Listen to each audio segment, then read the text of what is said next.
Welcome to the Upstate CFO Council. This organization was founded in 2019 by Robert Bendetti in order to provide a networking and educational forum for senior financial executives to share best practices, to discuss current financial issues, and to learn about current topics related to the performance of their job. I would like to start off, as I usually do, with a little light introduction of the CFO Council, and then I'm going to introduce the speaker. Normally we go around the room and we all introduce ourselves. I'm not going to do that on the WebEx. That would be, I think, pretty much impossible. But I want to start off with thanking the speaker and the sponsor. Start with Vince Guerra, good paisano like myself. We had fun talking about where our family's from in Italy. Really awesome, super volunteer at every meeting, and a nice guy, and an executive with OneDigital. Is not our sponsor today, and one of his team members, Shelly, who I'll talk about more in just a minute, is going to be our speaker. And I thank them very much. To tell you a little bit about the CFO Council, the CFO Council is an educational and networking forum for senior financial executives and the resource companies that we partner with to do our job. There's about 270 Upstate CFO Council members. It's about 10–15% is resource companies, and the resource companies make an annual contribution to be members, and then we give that money away to the Educational Foundation for Women in Accounting. The EFWA has been around for about 60 years, and they give scholarships to women pursuing degrees in accounting, whether that is graduate, undergraduate, or PhD. And then they also do mentoring and of women pursuing those degrees. Great organization, and we have donated over the past, combined between the Charleston CFO Council, which has been around for about 4 years, 4+ years, almost 5, and the Upstate, which has been around for 1 year, combined we've given $80,000 to the EFWA. So thank you very much for being members and the resource companies that make contributions. All right, so I am going to start my introductions of the speaker. 2 reminders. One, if you just came in, I'm muting everyone upon entry. That isn't an accident, so stay muted. If you have any questions, love to have them. Put them in the chat box. And I am going to start my introductions. I got some questions last time about where I get all this information on the speakers. This is probably my favorite part. People send me their bio, and then I print it off. I just turn it over, and on the back, I find information on the internet about the speakers. And I love it because there's an amazing amount of information, some you'd like to share and some you would not, that I can find on the internet. And it's not just me. I have my associates, as I like to refer to them, a team, my son and daughter on the socials, looking for everything you're posting on the Snap book and the Face chat. And then my wife is basically an investigative reporter with access to every news article that's ever been written. And we find a lot of stuff. So Shelly, I think I've unmuted you. Can you hear me? And can you say hello? Hello, everyone. Robert, you just made me very nervous. You should be. This is my favorite part. Usually the speaker walks up because they kind of rushed into town, flew into town. Nobody ever told them this is my shtick. And so this is great. So here's the important part why you're unmuted is that I do not guarantee that any of this is actually true. It could be a Shelly Mclean that isn't you. And okay, that's good. That's good. Yeah. So I'm going to kind of throw this out, and you give me a no. That's not me, because I found a lot of information on you, and if I found the wrong Shelly Mclean, then feel free to say, yeah, absolutely, you got the wrong person. All right, so Shelly Mclean, principal at OneDigital. Before that, you owned Turnkey Benefit Agency. It was acquired by Digital Insurance, which is acquired by OneDigital. Is that correct? That's correct. Before that, public school teacher in Charlotte. Correct. Lives in, it says Charlotte, North Carolina. I think Fort Mills, actually, South Carolina. Actually, in South Charlotte. All right. Married It's sort of to, true. Our office first time was in Fort Mill, so that's not totally wrong. Okay. Married to Mark with 4 kids. Correct. Married in Charleston, where I'm from. Correct. Now, I could be wrong on this, but it was a fun, I think, coincidence. Were you president of one of these companies and had a vice president named Mark Mclean? That is true. Interesting. I will dig no further. Undergrad at, I'm totally going to mess this up, Duquesne University in Pittsburgh, PA? Well, yes, and I'm actually surprised because everybody normally pronounces it Duquesne, but it is Duquesne University. Duquesne, all right. The Dukes, and you got a undergrad in Bachelor's of Education? Correct. Born in Pittsburgh, and you're a Steelers fan? Of course. Back in the day, we were talking about this a little bit because I'm a runner. Back in the day, did you run the Chick-fil-A 5K run walk, emphasis walk? That's hilarious, yes. And really way back in the day, were you a cross-country star at Our Lady of the Sacred Heart School? Holy cow. Yes, you did dig. That is Co-captain. accurate. Co-captain, and in spite of a chipped bone in your ankle and pulled ligaments, you still attended every practice and organized pizza parties to rally the team to their state championship? That is so funny.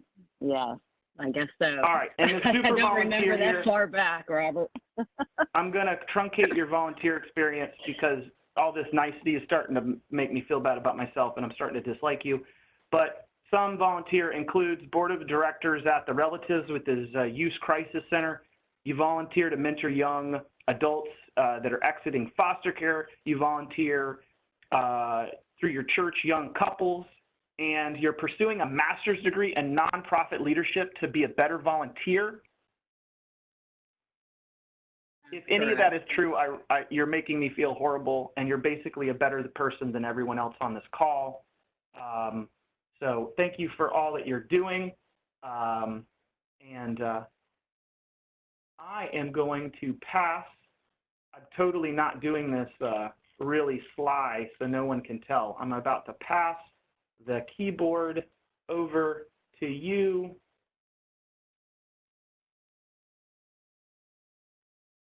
Okay, All right, Shelly, it. you should have control, and I'm going to be quiet now. Thank you very much. Thank you. Well, I'm sure glad that we're doing this on WebEx because I think I'm fairly red right this minute. So I'm glad that that's the way we're having the meeting. And Robert, I must say that I think it's ironic that you are playing Dire Straits, quite appropriate these days. Good morning. Thank you, everyone, for being here this morning. I think it's fair to say that we're all experiencing some uncharted waters, especially with everything in our world changing so quickly. I think it goes hour by hour at this point. I struggled, actually, when Vince and I were talking earlier this week with today's topic, such a troublesome week that I was challenged with who's going to want to talk about captives. And I came to grips with the reality that in the economic situation that we're in, that most companies have drastically changed their economic positions, and that CFOs like yourselves are going to be looking for ways to improve efficiencies and to reduce expenses. And ironically, this topic fits right in line with all of that. This morning, our topic is going to be using captives to add control to your medical plan. This is important as it typically is the second or third line item on any company's P&L. So if companies view their health plan as a business within their business, this is one of the many strategies that can be implemented to control costs. And there we go. So what is a captive? I think I'd be remiss if we didn't touch on the COVID-19 just before we start the conversation on the captive. As we navigate these uncharted waters, we wanted to provide the group with a resource that we at OneDigital have provided to our clients to help them to respond to the challenges that we're experiencing. Part of our benefits consulting team, thankfully, includes legal and HR consulting resources.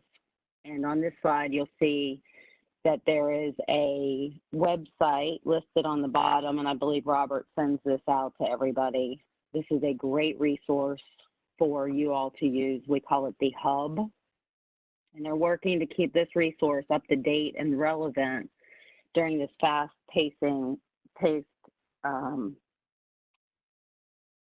pandemic. And you'll see that the website above is listed there if you want to write that down, or again, Robert will send this out.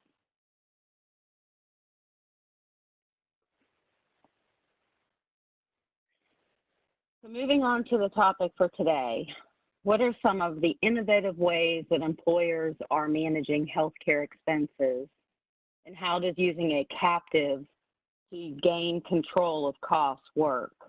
The takeaway I would like for you guys to walk away from this meeting, or to stand up from this meeting during this time, is to have is that you do in fact have the opportunity to manage and to reduce costs within your plan. You just have to think of it differently. There are different types of captives, and if you choose the right model, using a captive model can provide you and your program flexibility, allow you to still use preferred providers like networks, PBMs or pharmacy benefit managers, and so on, and allow you to gain control and have the opportunity to earn dividend distributions. In a member-owned captive, you also have the ability to network with like-minded employers. Some of you, and if we were in the room together, I would ask the question, how many of you are in a captive on the business insurance side? And if you are in a captive, you understand what that looks like. It's much like the CFO Council that we're in this morning. You're sitting in the room with like-minded employers and trying to navigate the waters of healthcare. Whoops. The meeting just disappeared.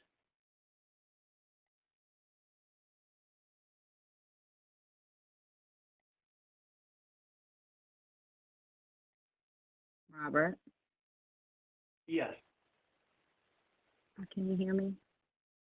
Okay. Yes, I can. Is the screen Would you still like up? me to Okay, maybe it was just my, no, I'm back, sorry. Yeah, I don't have control anymore.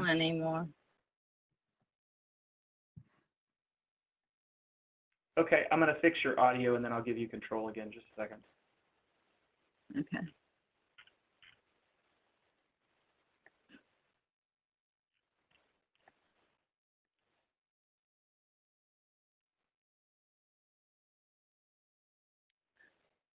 All right, you should be good to go. Well, while you're doing that, oh, I got it. Okay, so a captive on the most basic level is a company, you all, having ownership in a reinsurance company in the stop-loss portion of your plan.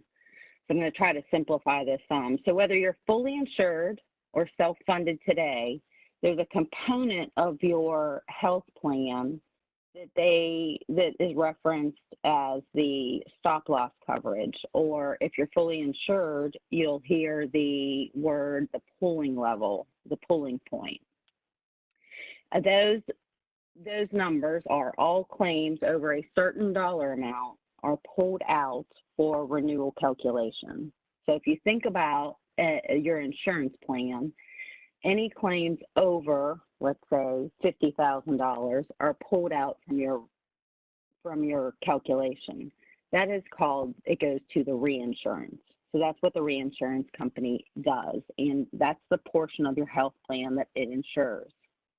It's typically costs 15% of your total plan cost.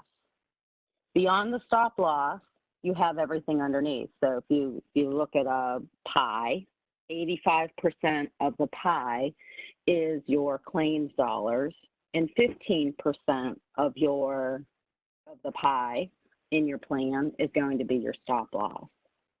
On group plans, the claims, obviously, 85%, impact the cost of the stop loss insurance, which results potentially in a dividend distribution back to employers that are in a captive. If you take a holistic approach through a member-owned captive, you're able to choose the right partners, vendors, all of the different components and strategies that you can use to impact your healthcare business. So just generally speaking, a captive is your company having ownership in a stop-loss reinsurer. Robert, I'm going to pause there just for a second because I can't read faces. If we can, are there any questions that have come up on the chat yet? There are, and then one just sort of follow-up. I want to see if I'm interpreting you correctly.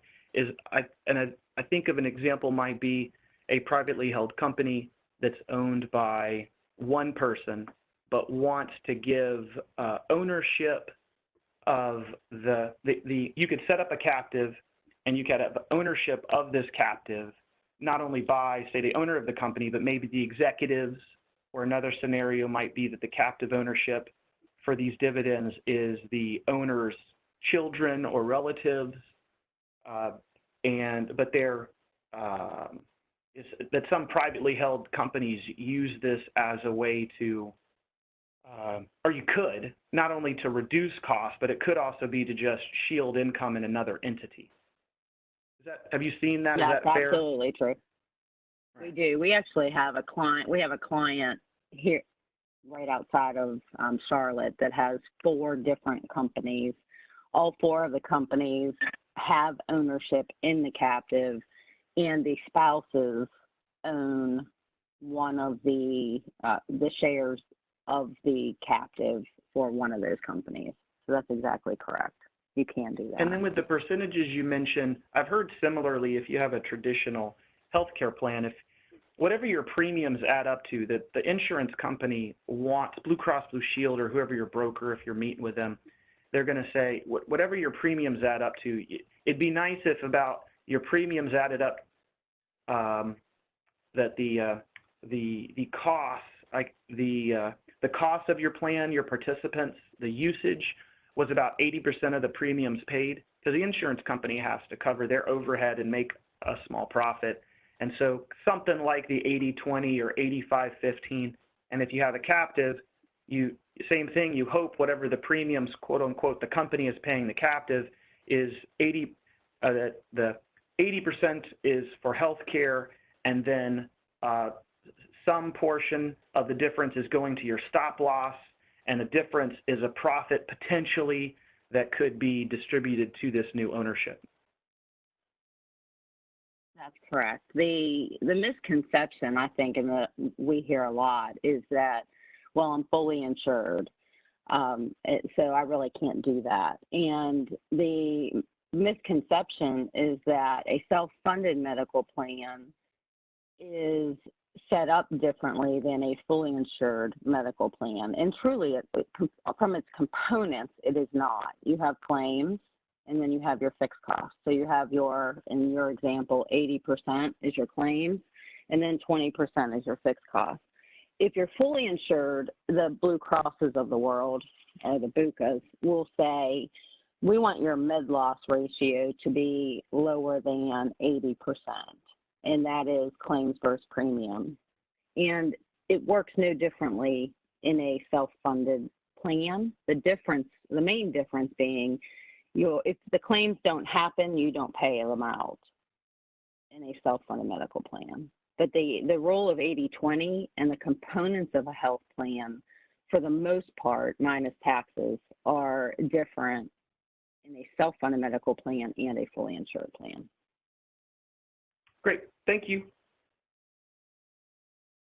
Okay, so I think the next slide is going to, whoops, will help. So let me skip ahead here. This is how a captive works. This is the flow. So today, if you're fully insured, you pay premiums and you have no opportunity to regain any of your premiums that you've paid in. So going back to that loss ratio. If you're self-funded, you pay your claims, and then on top of that, you pay your stop loss premiums, and you do not get any of the stop loss premiums back. That's typically what happens today if you're self-funded.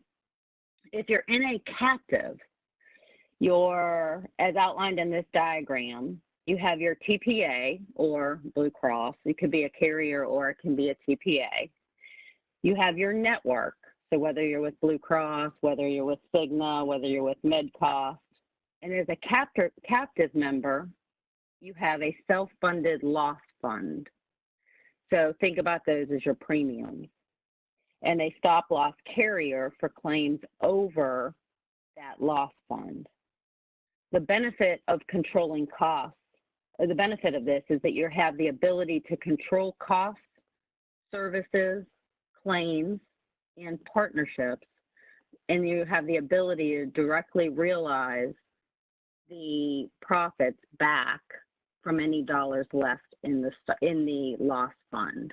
So if you come over to the left here to the stop loss captive, any dollars not spent out are then returned, I put it stars there, are returned back to the company in the form of a dividend. All of the main components of the health plan still stay in place. So you still have all of the things that we as consultants and you as employers need to build, as I call it, the story. You know, what story does your health plan tell? What is the data telling us? So the total health care costs on this slide, nothing changes when you're in a captive. All of that is equally as important, or more so. It's more so important because if you run your plan correctly or strategically, you have the opportunity to get those monies back in the form of a dividend. So why a captive is important to CFOs around the country. First of all, you want to stabilize your costs. You want to share risk with like-minded business partners. You want to have a well-being. I don't say wellness anymore. It's more of a well-being approach. You want to control your own destiny versus the insurance carriers trying to control that for you. You want to improve your risk. You want transparency. That's a big conversation today and one that we're focused on with our clients, making sure that not only the companies have transparency into the data and the driving risks, but that the employees have transparency into the best providers that have the best quality, best outcomes to then impact the overall health plan. And then at the end of that, the result is the potential return of underwriting profits and investment income.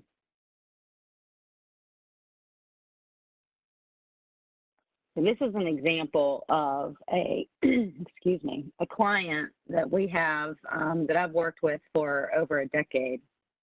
It's a large credit union in South Carolina. And this particular group is in the captive. They've been in a captive for 4 years.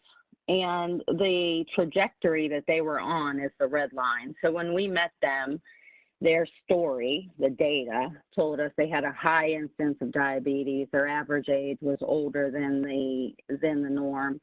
They had a lot of, I call them belly buttons on the plan because of their cost share with the employees. So we had a lot of, the contract size was bigger than the norm. So their average cost per employee per year was a little over $13,000. And you'll see if you just take that number and you trend it upward, you can see how this would affect the P&L in 2019 had they done nothing. They got into the data, telling the story, looked at strategies to implement, went into the captive 3 years ago, so that was actually 2017. And you'll see that they not only had the opportunity to win on decreasing their overall claims dollars, but they also got dividends back from the stop loss premium because they were able to control their costs. I'm going to stop there again. Robert, do we have any other questions that have come in? I do. I got a couple. I'll hit you rapid fire. Okay.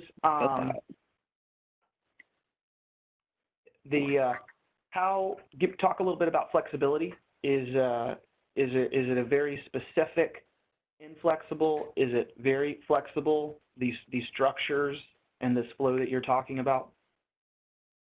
That's a great question. So yes and no.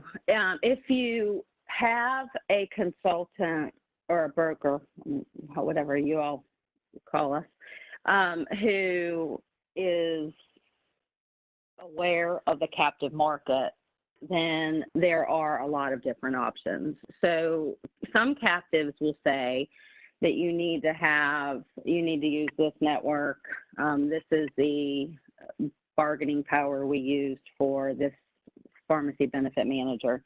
Ideally, you would be able to choose all of that on your own. Most of our clients have the opportunity to be in a captive that can choose their network, can choose their TPA, can choose their pharmacy benefit manager. So everything underneath the stop loss, they can choose. So the answer is yes and no. They are out there where you can be bundled. I would argue I am partial with not being bundled. If you're going to be bundled, I'm not sure it's any different than staying in the plan that you're in today. It's almost like going back to a fully insured plan, but they exist in both models. Also, to expand on that question, the flexibility within the plan. So let's say we have 110 employees or 60 employees or even smaller, and you want to lower specific deductible. These plans do allow you to choose your specific deductible and then your aggregate as well. And just for time's sake, so you know, I've got at least 3 more questions from the chat group, but I'm going to hit you up. First is, okay. You've mentioned deductible. You've mentioned you have the flexibility. So that sounds cool, but that led to another question. You got flexibility to choose network, deductible, pharmaceutical, doctor network, etc. How do you know which one is better or how to choose? Is there a decision tree, a checklist? That's a great question. Yes, there are all of those. So at Digital, we have internal resources with actuaries that will help to guide us from a claims standpoint and claims repricing. The networks will also reprice claims. We also look at demographics. Where is your population? Are you a national population, or are you just based in South Carolina, or wherever you are? So there are a lot of questions that go into those recommendations. But again, the important thing to note is that to control that 85%, one size does not fit all. You mentioned a couple times the phrase company, these potential returns that might happen, that the company would receive it as a dividend. By company, do you mean the captive, or do you mean the insured legal entity, the business?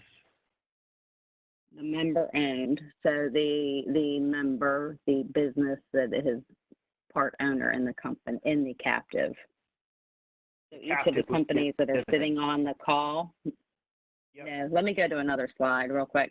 I'll show you a picture if I can jump ahead here for a second. Okay, here's the picture of how the actual claim, the actual captive works. So the purple and the green are the cost share. So they represent the 85% we were talking about. The blue represents the captive, the 15%. So in order to understand the captive model, it's critical to know that the captive is responsible for all the claims up to the retention level on a per occurrence basis. So the captive reinsurance policy provides that risk layer. And let me go up here. In this example here, the return, if you go down to captive results, the 145,000, and I'll go through this number, this page in a second, because I think this will clarify how it works. This $145,000 dividend return would go back to, in an example, if we were in the captive as OneDigital, this $145,000 return would come back to OneDigital as a captive member.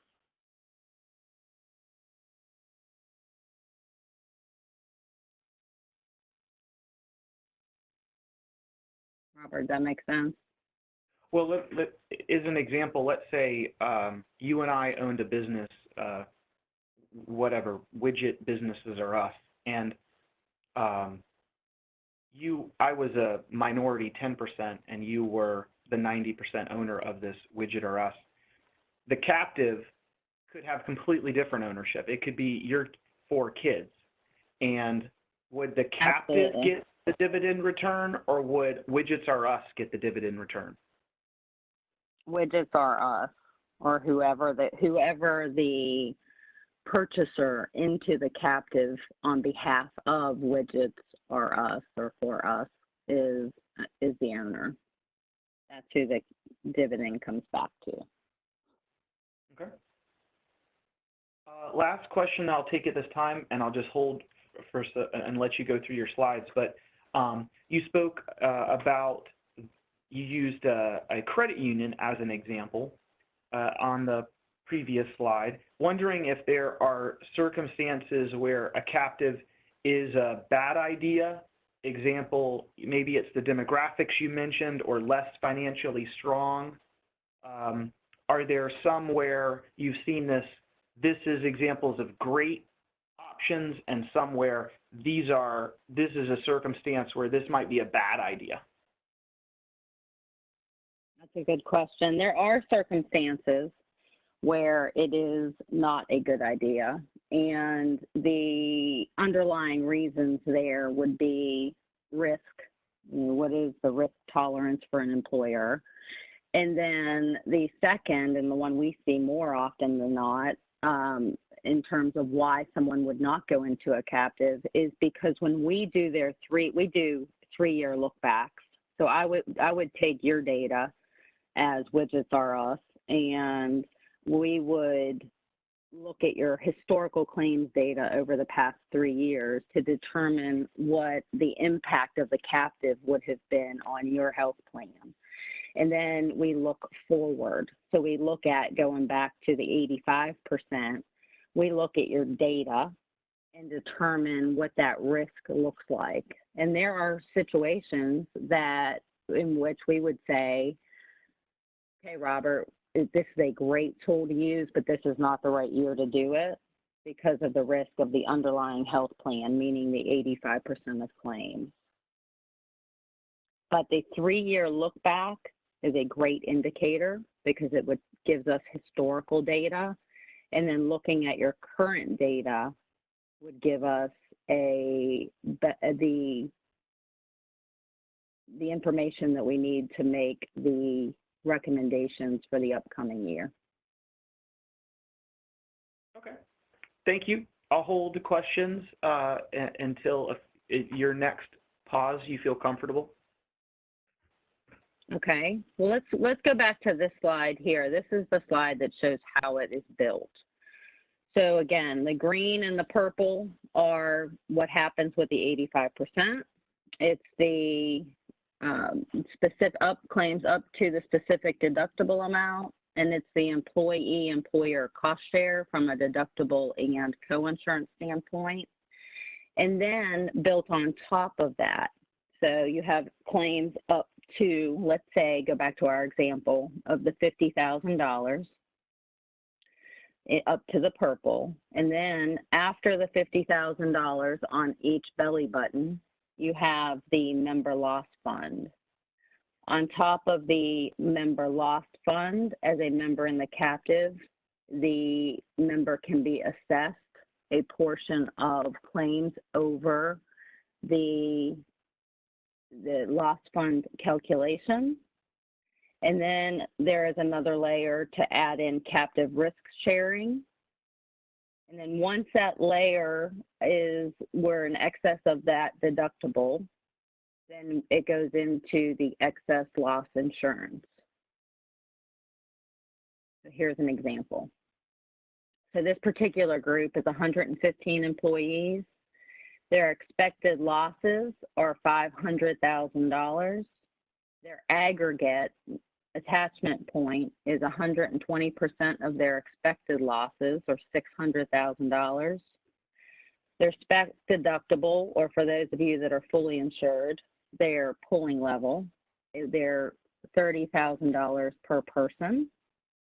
The stop loss premium, so the premium that they are being billed for that specific deductible and for the aggregate attachment point is $250,000 and $25,000, so for a total of $275,000 of premium. So today, if you're fully insured, that's built into your fully insured premium. Today, if you're self-funded, that would be your $275,000 that you would pay, and for reinsurance and not get anything back. In the captive, you have the opportunity for a dividend with the rest of these columns. So the total captive loss fund is $145,000. It's made up of $135,000 plus $10,000, and the operating costs are $130,000. So you take the two, that equals the $275,000 of premium. And then the maximum captive assessment is $29,000, which is 20% of the loss fund. So your total maximum cost for this 115 life employer is $904,000. Let's go through some examples so I can make some sense out of this. Any questions on how the premium is built, Robert?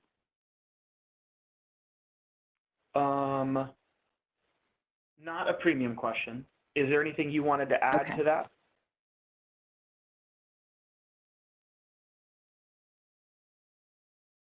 I'm going to go ahead and walk through an example.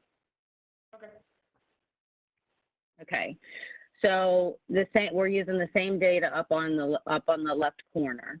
If an employer has no claims over the specific deductible of $30,000.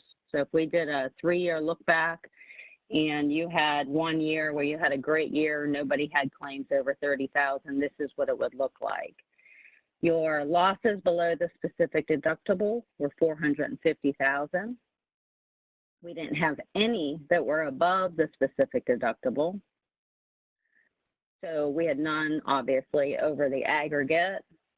We didn't go into the captive layer assessment, and there was no risk sharing.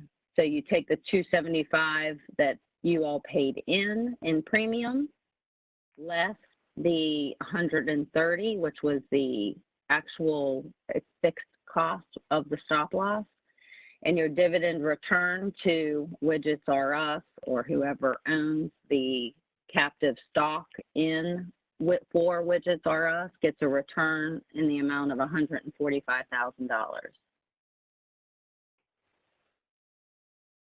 Okay, I'll stop there and then ask if there are any other questions.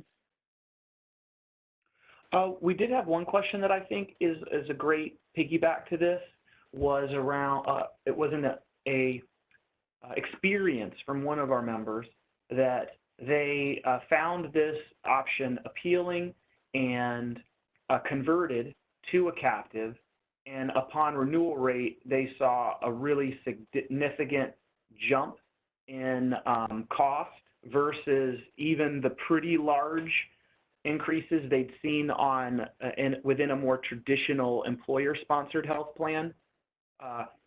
Can you speak a little bit about what would drive significant, or where you've seen sort of experience so that in the circumstances you might see very significant rate changes year over year within a captive? Absolutely. So that's where it's important to look at captives that have had a lot of experience. Captives today, we have them popping up everywhere because it's a new model that is now in the industry that folks want to get into the business of being in a captive. So our preference, we tend to use the captives that have been around for decades and that have experience in the actuarial numbers and the actual premium. So that's going to be important to choose the right captive. The second thing I would say is if you have a bad year, you're going to have an increase in the amount of the overall premium. Again, it's a 15% portion of the overall health spend. So unlike being fully insured where you're going to get an increase on the entire premium, here you're carving out that 15% and you may have a higher than average increase, but again, it's back to that 15% with the option to get some dollars back. But again, it goes back to each person's situation. You are going to have a bad year 1 to 2 times out of every 5 years, statistically speaking, and that's why the going back to understanding the data and building out the overall strategy is really important. Is there a certain amount of so liquidity? We have not. I'm sorry, Robert. To that point, we've sort of had an annual cycle in your description. It's been kind of an annual calculation, but if the 5 and 10 year horizon things sort of net out with 4 good, 1 bad, 4 good, 1 bad, is there some sort of liquidity carryover one should keep somewhere to account for the cash flow needs of the 1 out of 5 year spike? Absolutely. We always recommend having a reserve fund and planning for that. So our actuaries help our employers to calculate what that will look like. And again, going back to that 3-year historical view, we can get an idea of what would your dividend have been, in year 1, year 2, year 3, because we know that you're going to have 1 or 2 years where you're going to have to pay that risk share and you're going to absorb and use all of the dollars in your loss fund. That's why it's important, even fully insured or self-funded, captive, no captive, it's always important to view your health care as a 3 to 5 year business within your business is what I call it. Great, thank you. And avoid a 12-month window. For time, I'm going to hold the questions until maybe the end because I'm going to call it like the 5-minute mark. So I'm going to hold back questions and let you do your flow on your presentation. Okay. So I think it's important too that we look at a shock loss claim year because getting the entire loss fund is not going to happen every year, as we just discussed. So in this shock loss claim year, we had $450,000 of losses below our specific deductible, and we had a $1 million claim less the $30,000 specific deductible. So we had a high cost claimant of $970,000 and Unfortunately, we do see those. So losses over the aggregate attachment point, it doesn't matter because now we've hit it. Our captive layer, the max is $200,000 per claim. So you have the $145,000 that you as the employer, which is for us, had as a loss fund of $145,000, less the $200,000, which is the amount over. So we've exceeded it by $55,000. Now, keep in mind, when you go up to the top, you'll see the maximum captive assessment, which is the 20% of the loss fund. So we pay that $29,000. The risk sharing that we've caused to the captive is $55,000 less the $29,000. So all of the captive members participate in offsetting that $26,000. So at the end of the day, when all of the numbers are run, the captive returns us, widgets are us, 0 return, and our total expense is the $450 plus the total premium plus the $29,000, and then whatever you pay in the TPA and broker fees. So that's a year when you have a high cost claimant. Let me run through one other example. So let's assume you have just one claimant that exceeds the pooling level of 75,000. I'm sorry, in this example. So we have one claimant that has a claim over 35,000. We have one at 70,000. Then the $146,000 of the $145,000 loss fund, we would end up using $45,000, and the dividend back to the company would be $100,000. So the number that we need to keep in mind in this example is the $145,000 pooling level, or not pooling level, I'm sorry, loss fund.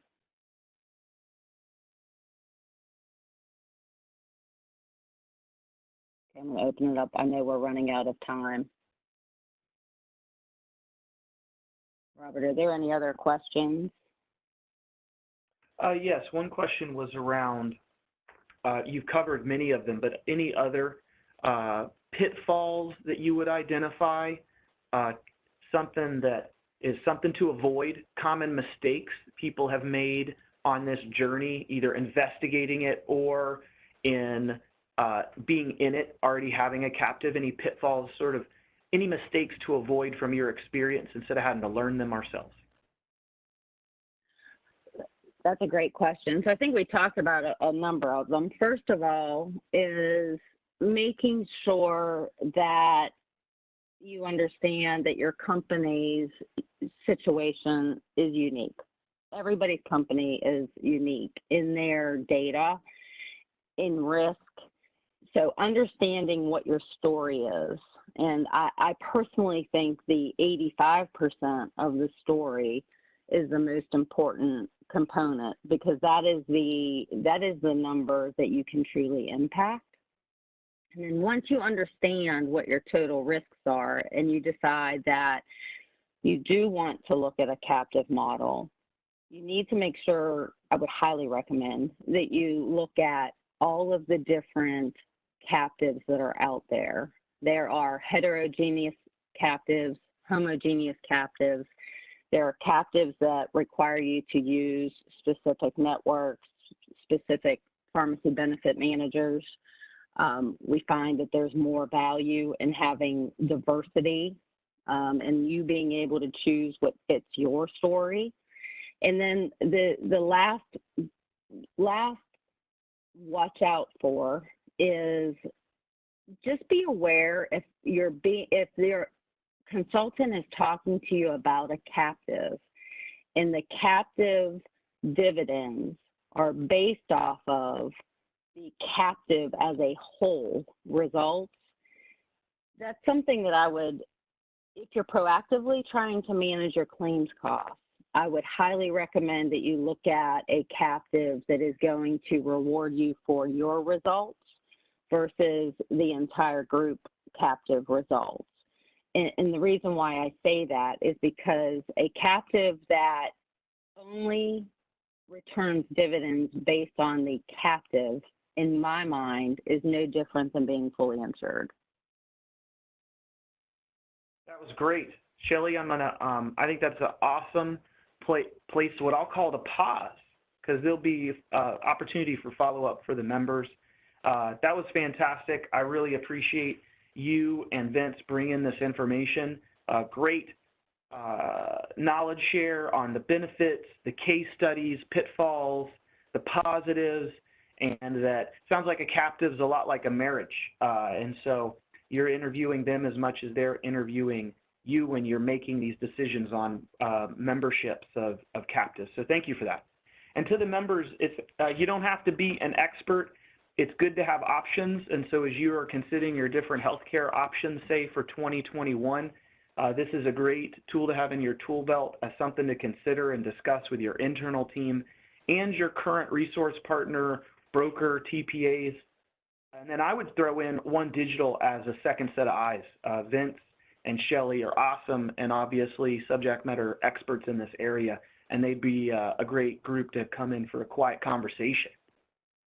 And to close, I think all of us should go email our IT department and thank them for everything they do every day, because we probably are all working remote and causing all kind of havoc and turning in tons of service requests and just being a huge pain.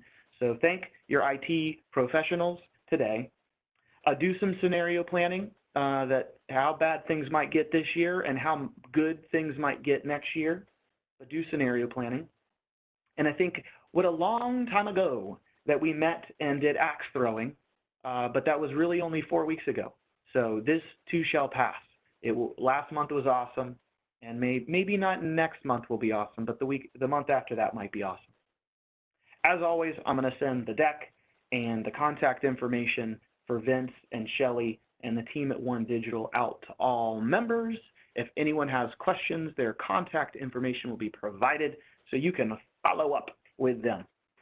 And that is all, folks. Thank you very much. And I think, again, Vince and Shelly, you guys were awesome. Everybody have a great day.